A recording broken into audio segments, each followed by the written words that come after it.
afternoon. I'm Rob Boskamp, and you're listening to South Texas Midday. Happy Friday. It's February 6th. School walkouts protesting immigration enforcement actions are beginning to take place across Texas. Flower Bluff High School Principal Amy Seeds has issued a statement saying the district is aware of a student-led walkout that happened Thursday. Student protesters told KIII News their participation was motivated by concerns about national issues and a desire to speak out, though they emphasized their actions did not disrupt classes. I think it's important for anyone to organize this, even me, because everything I've seen online is people always say they want to start something, but they wait for someone else to start something. So I thought if I were to start it myself, I could get other people to come with me and join me. That was Flower Bluff senior Caden Owens speaking with KIII. Seeds said in her statement that activities that are not part of the planned instructional day are not permitted on school property. The protest was held off campus across the street on Thursday. The Texas Education Agency recently reminded districts that students who walk out during instructional time must be marked absent, which could impact school funding. The guidance also states that teachers or school systems that facilitate walkouts could face investigation and sanctions. Governor Greg Abbott also said on Thursday that schools that allow walkouts will not receive state funding for the day. Seeds said in her statement that Flower Bluff High School will continue to follow TEA guidance related to student walkouts and attendance and ensure educator and district actions align with state laws and board policies. Meanwhile, in the Rio Grande Valley, one school district has sent a letter to parents outlining possible consequences for students who participate in walkouts during school hours. We follow all the rights that they have, while they're with us. Now remember here, that doesn't mean that we're going to be supportive of violation of law or violation of rules, right? And so I think all of us need to understand that, including our students, if indeed they're expecting to do something different than the normal school day. Brownsville Independent School District Superintendent Jesus Chavez told Valley Central News that the letter was meant to communicate expectations to students and families. He said the district's policies do not violate students' free speech rights and said that students are free to express their views outside of school hours and off campus. As the city of Corpus Christi continues to seek solutions to the area water crisis, city leaders will not receive drilling permits for the Evangeline Water Project by today's deadline. KIII News reports the decision came from the San Patricio County Groundwater Conservation District Board, which will not issue the permits. They need to understand, we got the water, our people have the water.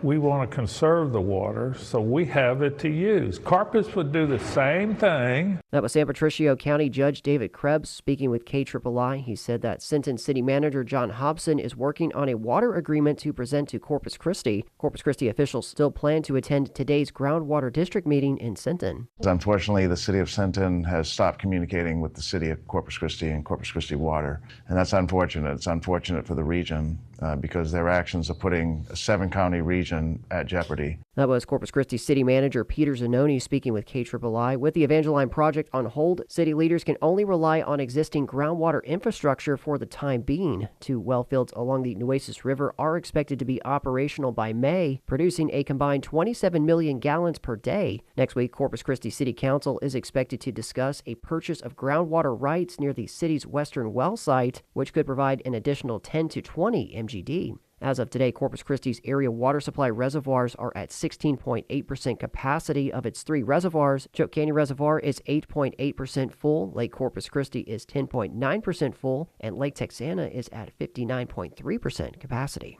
Yesterday, the State Commission on Judicial Conduct suspended Senior Judge Fidencio M. Guerra Jr. MyRGV.com reports the suspension follows a complaint by Mark D. Atkinson, Executive Director of the Texas Center for the Judiciary of Austin, that alleged Guerra, who sits by assignment at the request of the 5th Administration Region in Hidalgo County, failed to obtain the required hours of judicial education during the last fiscal year, which is a violation of the rules of judicial education under the Texas Court of Criminal Appeals and the Texas Code of Judicial Conduct. The suspension remains pending a final disposition by the State Commission on Judicial Conduct regarding the pending charge. New data finds that around 71,000 immigrants are being held in U.S. Immigration and Customs Enforcement detention as of the end of January. Texas Public Radio's Maria Navarro has the details. About 74% of those nearly 71,000 detainees have no criminal conviction, according to data analyzed by the Transactional Records Access Clearinghouse.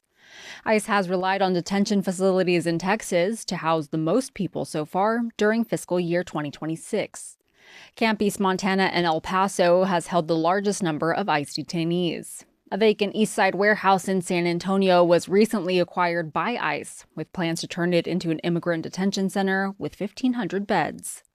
I'm Maria Navarro in San Antonio. And tomorrow afternoon, our KEDT TV viewers are invited to see their own backyard with a fresh set of eyes. More specifically, the eyes of the Lone Star Emmy Award-winning PBS show, The Daytripper. The new episode features Corpus Christi as its latest stop. I love going to Corpus. I grew up in the Port Neches, Port Arthur area, so sort of same that coastal humidity, the coastal breeze. And so anytime I've got a chance to go down there, and Corpus feels very much like my hometown, very industrial city, but it's also got sort of this beach vibe to it as well. I look forward to every chance I can get to go down to the coast, Corpus specifically. That show host and executive producer Chet Garner. The show takes a single Texas destination and explores its culture, food, and the great outdoors. I always say that the Daytripper is my view of traveling Texas. And so I love, eating something, doing something, learning something. And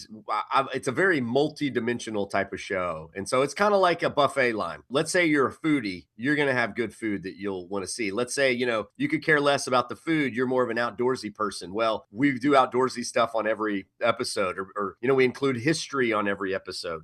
And so it's like a buffet line. You take what you want, you leave what you don't. And there's something for everybody in an episode of the Daytripper. Garner's last Corpus Christi-based episode takes us back to season 4 in 2013, 12 seasons and 1 Harbor Bridge later. Garner's back in Corpus Christi, and the city is back in the spotlight. Previous episodes have also featured adventures in South Texas locales like Brownsville, Karnes County, Port Lavaca, Kingsville, Rockport, and Laredo. And Garner's always looking forward to future adventures across the state. Some of our favorite episodes, if people haven't seen it, I know you asked about the future, but if people haven't seen the old ones, we drove North Padre Island all the way down to the Port Mansfield Cut, and driving, for 60 miles on the world's longest undeveloped barrier island is a trip, man. And that was so much fun. We recently did a Yorktown episode, which is pretty close there to Karnes City.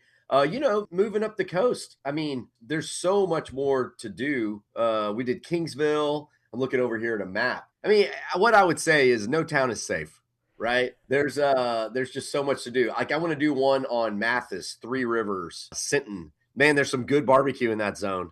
Some good barbecue. So I got to figure out how to balance all that with, we try to make every season sort of varied. And he's already looking at ways to return to Corpus Christi for a future installment. We've left a lot on the table. And, every episode that we do down there, I try to balance between hey, here's the stuff that you may have seen. Maybe you visited the big stuff, the Lexington, the aquarium, but then some of the more off the beaten path kind of local stuff. So this time it was Southside Barbacoa. And if you've never been there, oh my gosh, that's one of those meals I dream about now. Featured stops in tomorrow's episode include the mentioned Southside Barbacoa, Texas State Aquarium, Snoopy's, and the USS Lexington. Plus, he got to fly a plane along the Texas Gulf Coast. It's just endless. And every time I'm down there, there's new little pockets that are starting to really come alive. The Bayfront area, there's so much more to do down there now, container bar coffee shops and all kinds of stuff. Corpus, we could make 6 or 7 episodes about Corpus. The latest episode of The Daytripper airs at 1:30 p.m. tomorrow and can be streamed on the PBS app. And later this hour, we check in with the Rio Grande Valley Business Journal to learn about the latest happenings in the valley. Find out more following South Texas Midday. The Rio Grande Valley Business Journal is in partnership with KEDT. And that is the latest news and information on South Texas Midday. I'm Rob Boskamp. Your community arts calendar and more is on the way.